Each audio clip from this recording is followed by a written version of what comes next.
All right, it's recording. So, Okay. hello, Sanghamuni. How you doing? I'm going good, mate. I'm going good. Where are you calling from? We're calling from Thames in our bus, which is situated a little bit outside of Thames. Right. It's flesh country town. It is really out Right. near paddocks. So, boss, that sounds like pretty tight quarters to me. Depends how you look at it, really. It's for us, it's comfortable. For someone else coming in, they would go, "Wow, that's a bit small." Yeah, but what? But it's our home, so we have learned to adapt. Excellent. Well, that's why I'm calling you, because I figure that a lot of people right now in this house isolation are struggling with how to live in such close quarters. They usually can get away from stuff. And perhaps these days, no matter how much space they've got, they probably feel quite confined compared to their normal life. True. I think it's a good opportunity for others and ourselves as well to get to know each other a bit better. Yeah. And see each other as we really are, not as something outside ourselves a little bit. We usually see each other going to work, coming back, but living in these small spaces, we can see and hear and smell each other. That's probably a bit more information than I needed, but that's okay. Sounds good. It's probably true, isn't it? Can you turn your camera around and show people the inside of your bus, or is that too personal? No, the dishes are nearly done. Okay, let's have a go. Let's try to turn around that thing. Okay, there we go. Has paused him, but the camera's going. That's great.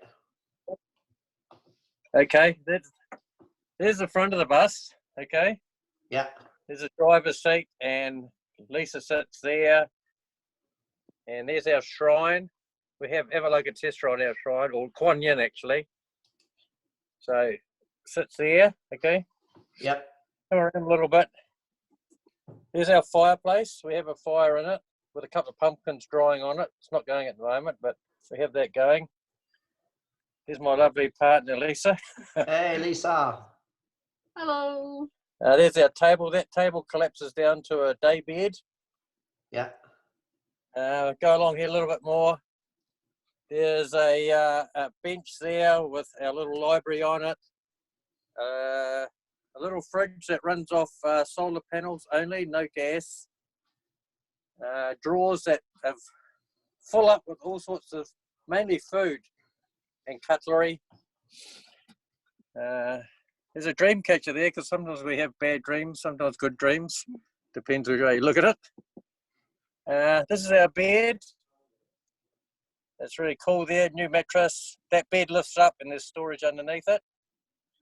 There's his and hers drawers. Lisa's is on the right, mine's on the left. Our cupboard with clothes, which is a little bit overstacked at the moment. Coming back, there's a bathroom and toilet in there. California for hot water. Oops, come back. And the sink. Wow, thanks for that. That was a great tour. Okay, I'll flick you back around. Okay. So just to give people an idea, this is a 1969 Bedford vintage house bus. Yep. It's 7 meters long and 2.4 meters wide. Yep. And we've been living in it full time for 4 years now. Yeah. Fabulous. And that's what I wanted to talk to you about today was, basically if you've got any tips for living in close quarters with people, particularly people you love. So I think you guys came up with a list of 5 basic tips, didn't you? Yep. Want to read them off? Yeah. Well, I think even before this current situation kind of came up, we were talking about it recently, and we really acknowledge that we feel that we can only live as we do because we're practicing, because we're meditating, we're practicing Buddhist ethics basically, and that really supports us being able to live as we do. We do have a lot of space around outside. We're parked in a friend's horse paddock, so we do have a bit of room to roam outside. But yeah, normally a real supporting condition of living like this is one or the other of us going off on retreat and us breaking up the time together. But yeah, no, just like everyone else, we're locked down together. Yeah. At the moment. So you said, Lisa, that you think that even before this happened, you feel that your Buddhist practice has helped you. What is it about the practice what are the different things you've been practicing that are helpful? Well, I think mindfulness is the biggest one, really, actually. I mean, there's just spatial mindfulness, Yep. like literally having to be aware of yourselves spatially, so that we're not slamming into each other physically, but also, yeah, just mindfulness of the consequences of our speech and our actions. It's all very clear in a small space. Yep. Yeah. For me, it's non-reactive. Try not to be so reactive to things, which with being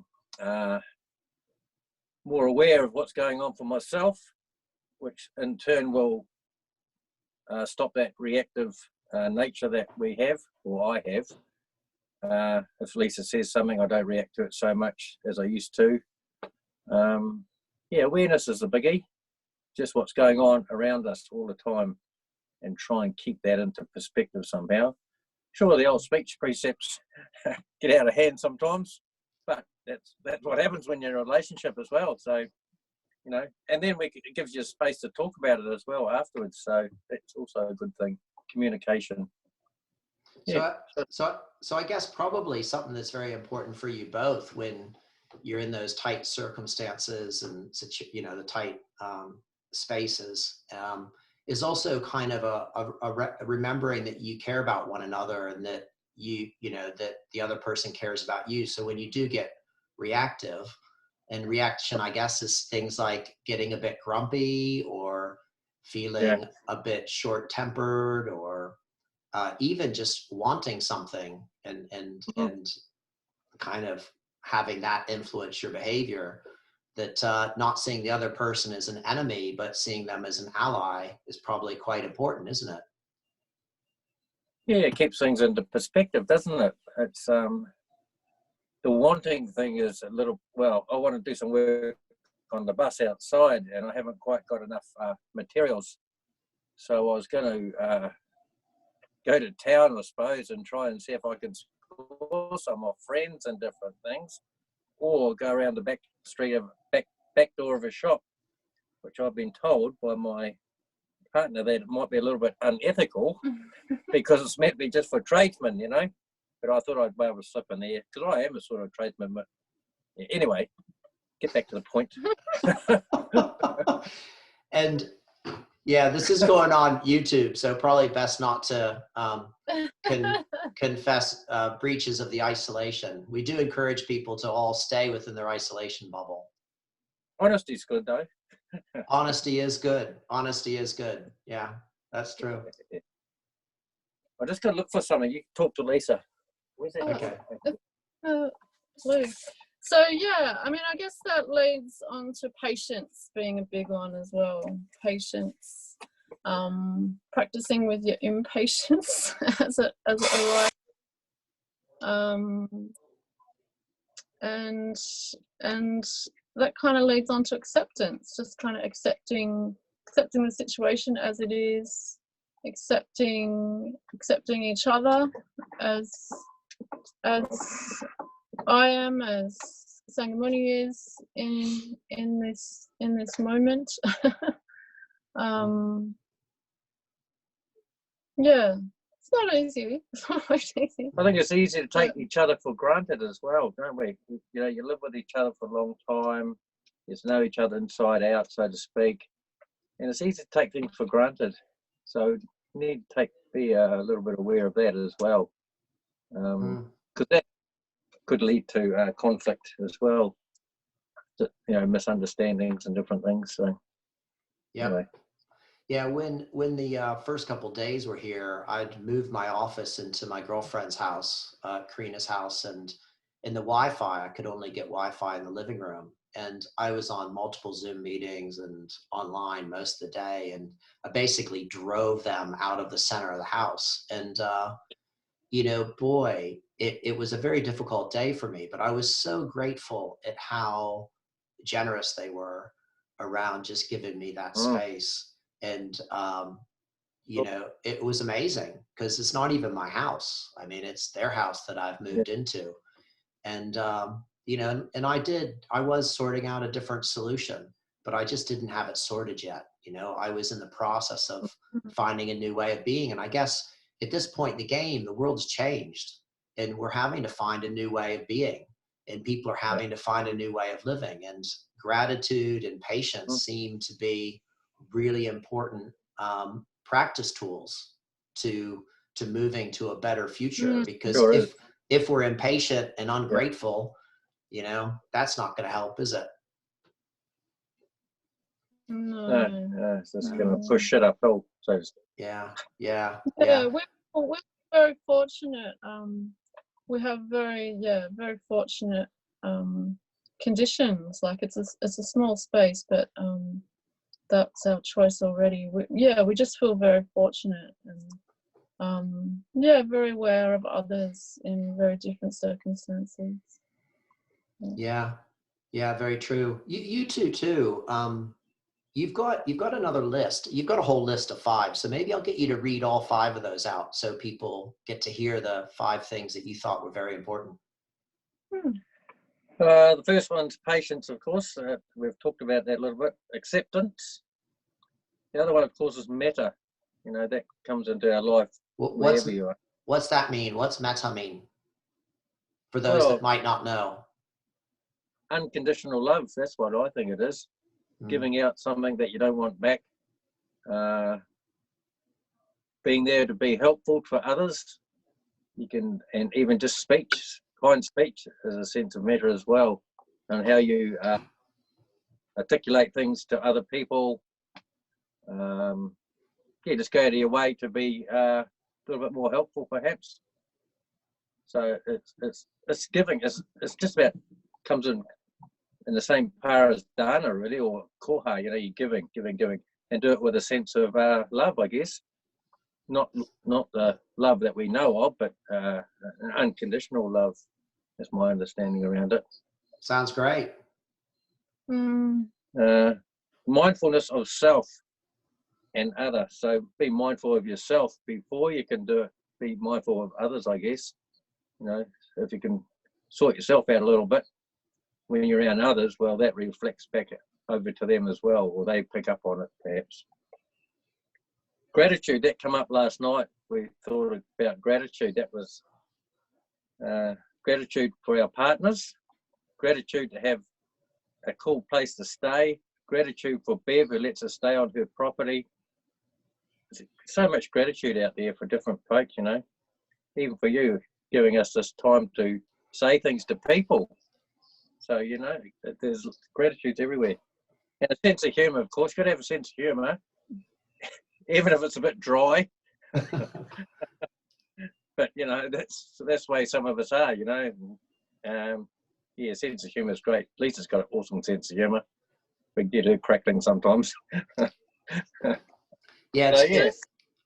Please, Lisa. So, I was just going to say, just on the sense of humour, just to hold lightly to things can kind of help, because if things can get a bit tense, it's a new situation. When things get tense, I often remember Pema Chodron always talked about, just lighten up, it's no big deal. Like, you can just let go of stuff and be able to laugh about things makes a big difference.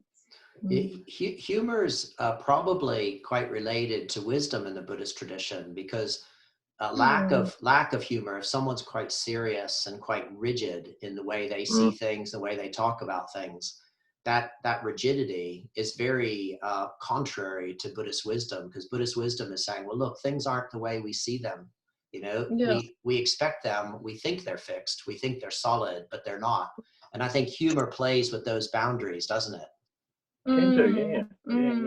Yeah. And laughing at yourself is great. I have to admit, sometimes it's great to laugh at how, you know, myself, just I get stuck in some thought or some idea, and I just think, oh, Ratnavyuha, you've done it to yourself again. You know? Yeah. Give yourself a smack. Yeah, give yourself a smack. Wake up, laugh about it. Yeah, of course. Yeah. Cool. Yeah. Good. Yeah. Excellent list. Excellent list you guys have come up with. Yeah. I was thinking more about metta, like how metta is really lively for me at the moment. Is actually, which I experience as loving kindness, just trying to kindle a quality and attitude of love and kindness. It does, yeah. I guess I'm bringing it home by taking it much wider. Like I'm really I really appreciated the encouragement to practice the metta bhavana, like the practice of loving kindness as a meditation practice every day.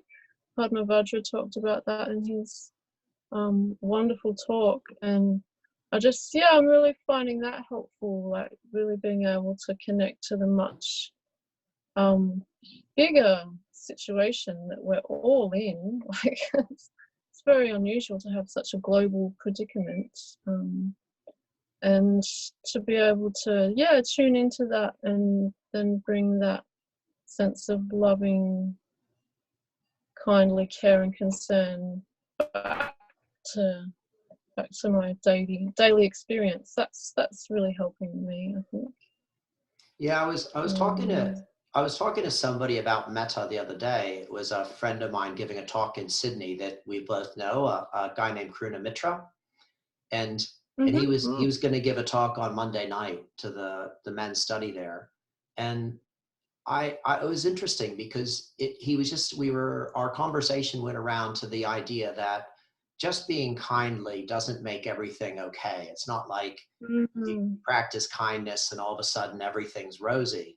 But what the Buddha taught was that when it comes to how the next moment unfolds, if you act in this moment out of kindness, the next moment unfolds better than if you act out of aversion or craving or self-centeredness. Yeah, that makes sense. Yeah, so in a way, I agree with you. I think metta, loving kindness, care, goodwill, consideration, it just means that the next moment is better. Yeah. And in times of crisis like this, who doesn't want a better next moment? Yeah, true.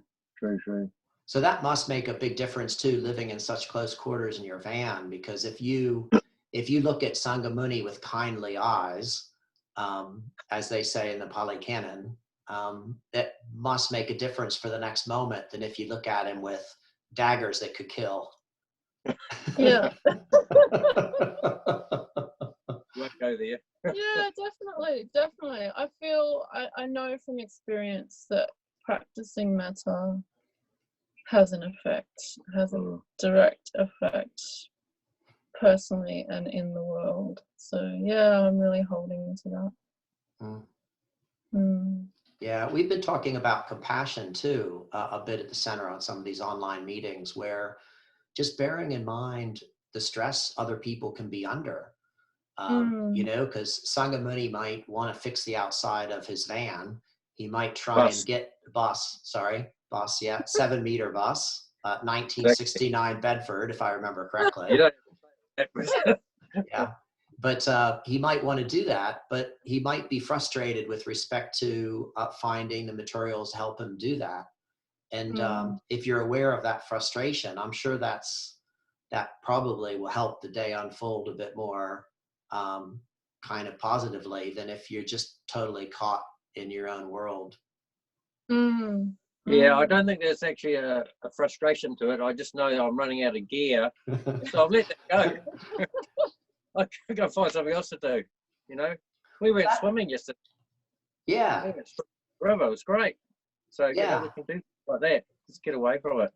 That must be a big thing too, that you talked about expectations earlier, and to be able to let go of your plans that you have and be flexible around those based on what happens must be a huge advantage when you can practice that. Well, it stops that reaction, doesn't it? You don't react to it. You don't get all pissed off and then come in here and get all grumpy at Lisa and all those things. Yeah, in a way, I'm sort of enjoying not having to go out. And we talked about it the other day. There's no time in our day. Like, we get hungry, so we go and eat. We're not working to a time. We can just do whatever we like. It's great. It sounds a little bit selfish for some reason. I don't know why. Maybe because there's a virus and a pandemic going around, and here I am and sitting at a bus all happy. So I don't know. Bit contradictory a little bit maybe, but that's just what. Yeah, I think that's an interesting topic that's come up with a few people too. Is the tension between enjoying their personal experience of the stillness, the contentment, almost having a retreat on their own, but at the same time they're also very, very aware of their brothers and sisters around the world that aren't finding it so nice. You've got a lot of connections. Both of you have got a lot of connections with India, so that must be a concern for both of you. It's a big concern for me. My heart goes out to them. I read the daily things that's going on over there. I talk to my friend Buddhavajra on WhatsApp, and I'll probably ring him again this week. I'll try to do that weekly. I just hope they stay inside and stay away from people, but it's hard for them. Our friends in Nagpur, they're dishing out food and stuff for the really dirt poor people in the slums in Nagpur. I don't quite have enough money to send them, but when I do, I will. It's a big concern for me, and I can't do it. It's really hard to help out from this side.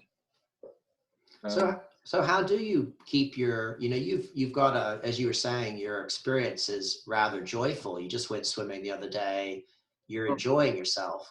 How do you keep your friends in mind, and what do you do to, do you do anything? Well, it's through the internet really that I keep in touch. Keeping in touch is great. It creates that communication, even if it's just texting. Yeah. Like I say, I try and ring.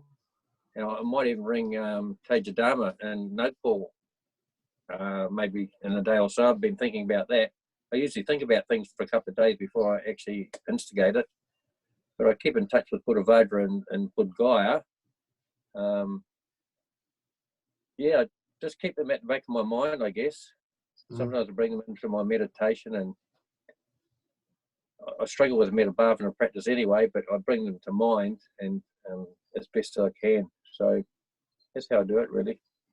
I'd be interested in, Lisa, any thoughts you have on this?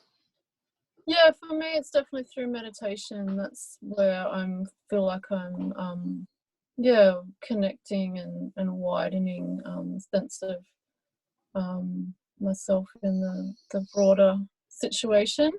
And it's been helpful just to find a good routine, and we're sitting twice a day, early in the morning and then around 6 o'clock in the evening, and that's when I really like to do the metta bhavana practice and really bring people into heart and mind, particularly the Sangha in India. Feel very aware of the predicament there. But just knowing that the Sangha all around the world is practicing through this, I find that quite heartening. And that, hopefully that will have an effect in the world. He's getting a glass of water. It was the water pump. Okay. Yeah, it's people sometimes could be quite skeptical. They could think that just bearing someone in mind with kindness, which is what you do when you practice the metta bhavana as a meditation, that kind of like might not have an effect. But sounds like your experience is that bearing people in mind with kindness has an effect. Yeah. Yep. Yeah, I believe so. Yeah. Yeah, I agree. I think you're right. I think it doesn't only have an effect for us, but I also feel like we're connected in deeper levels, aren't we? Than just kind of, you know, the body here in Auckland and in Thames.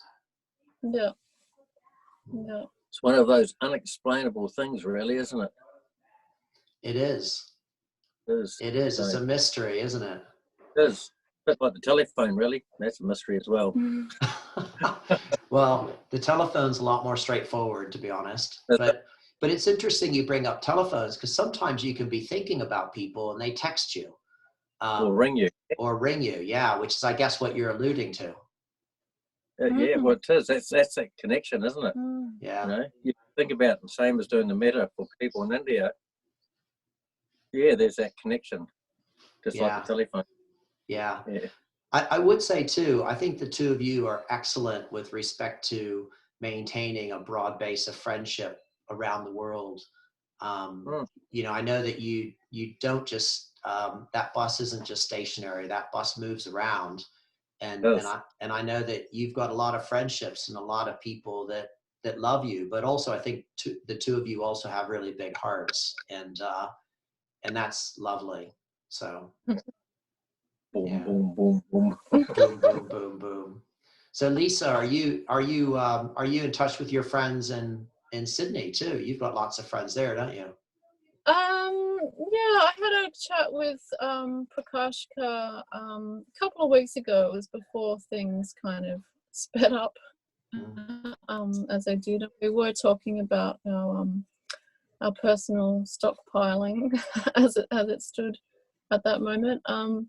But yeah, I guess I've just been keeping in touch with family in Australia at this stage. But now that things have settled down a bit, yeah, I do want to start calling friends in Australia.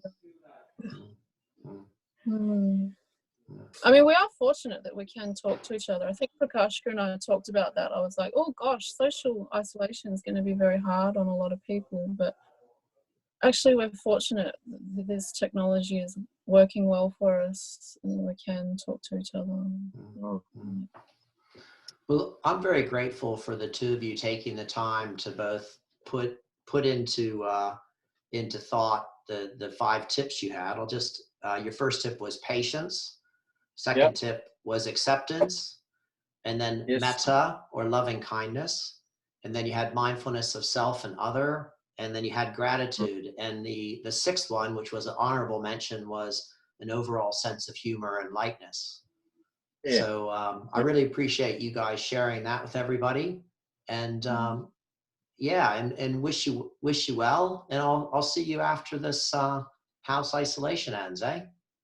Yes. I'm sure we will. I'm sure we will. That. All right. Do you have any last words? Jai Bim. Jai Bim. Jai Bim. Thank you. All right. Okay.